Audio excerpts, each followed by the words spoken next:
Once I kind of made up my mind that I wanted to be a software engineer, it was very linear. Leading up to that, it was a mess. Surprise, surprise, I did not want to be a software engineer from the very beginning. I went into college wanting to be someone totally different, wanting to do something a very different career, which is I feel like is very common for people that go through college, kind of what college is for. It's right. You're literally 17 or 18 years old. Like no one expects you to kind of have your 10-year plan and stick to it. God forbid I could barely stick to a schedule.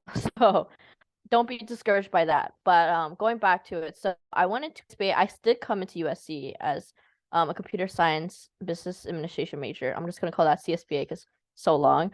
So I did go into USC, got accepted as a CSBA major. But how I actually ended up being a CSBA major is actually really funny. So I wanted to go in and become an investment banker. I was like, you know what? I watched all these finance movies. I watched Margin Call. This is my calling. I want to be a finance bro. This is what I want to do. So I was gonna just be a business administration major. I was gonna just be a Marshall student. Um, my dad went to USC and went through Marshall, so that's kind of what I want to do. And he also influenced me to kind of look into investment banking. So that's what I want to do. But my dad, he's a consultant where he works a lot with tech solutions. So he was like, you know what? Like I could see the future kind of planning out, and tech is going to play a very big role. It already does in our society play a big role. Think about adding that. So I kind of just added it for fun. Yeah, what's the worst that can happen? CSBA, I can switch right back to business. So I did go into USC as a business administration major, wanting to be an investment banker. I'm the type of person where like, placebo effect is so strong. Like once I have my mind set up on something, like it's very much everything is how I set my mind to. So I hated all my computer science classes. I literally took the first computer science class. I got a horrible score on my first exam. And I was like, this is it. I'm not doing this. This is how I know that I'm not made for this. So I did everything for investment banking. I joined a very prestigious banking club on campus, right? Did the whole recruiting process, the networking, did the cold calling.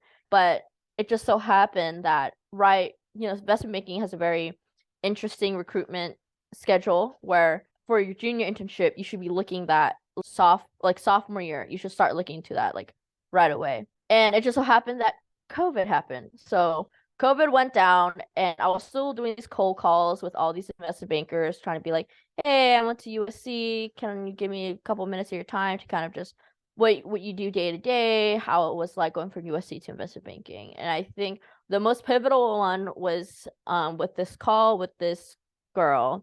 She worked at Lazard, which is a boutique investment bank.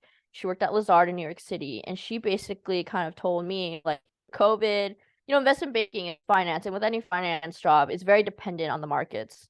And at the time with COVID, we were definitely in a recession. It was very hard. People were getting laid off and right, and she was very concerned about her job.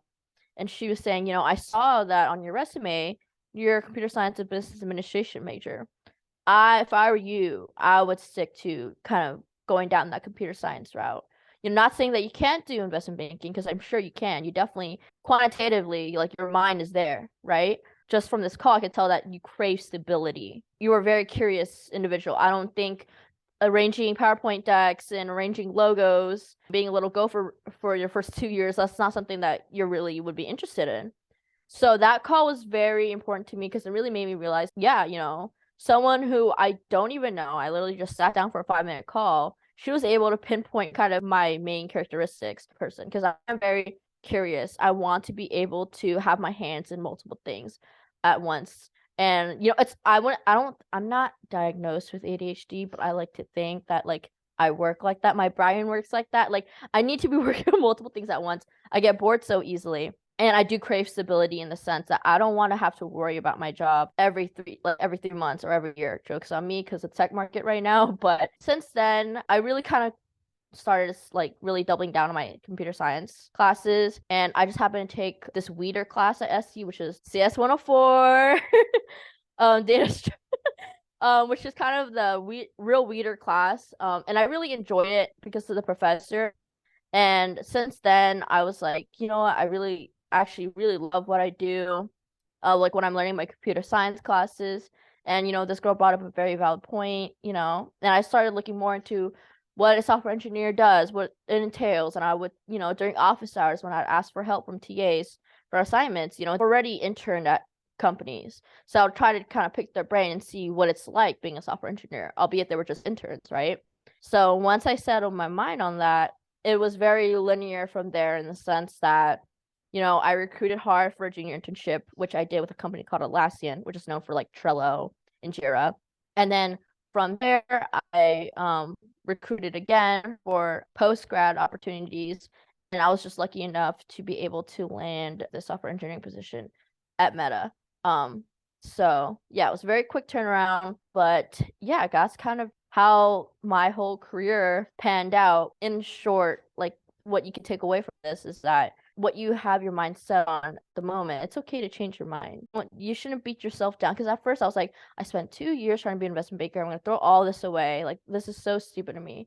And you should never beat yourself down for that, because you're always learning and it's okay. We're constantly evolving, right? It's like the moment when you're stagnant and static, that's when you really start to fester, because you're just in this one place. But constantly moving, constantly changing is what we're supposed to be doing as individuals. So it's no problem with you having to change your career or, what you want to do. So there's no problem with that. And college is just something very exploratory. I just say you like explore as much as you can in college. You can obviously change your opportunities and like what your job is in your career after college, but it's much harder navigating from one career to a totally different career. It's very easy to do it within college, right? You just change your major, start taking some certain classes, and you can go about doing it like that. So I just say college is something that you want to just take as a time to really learn about yourself, what you really want to do,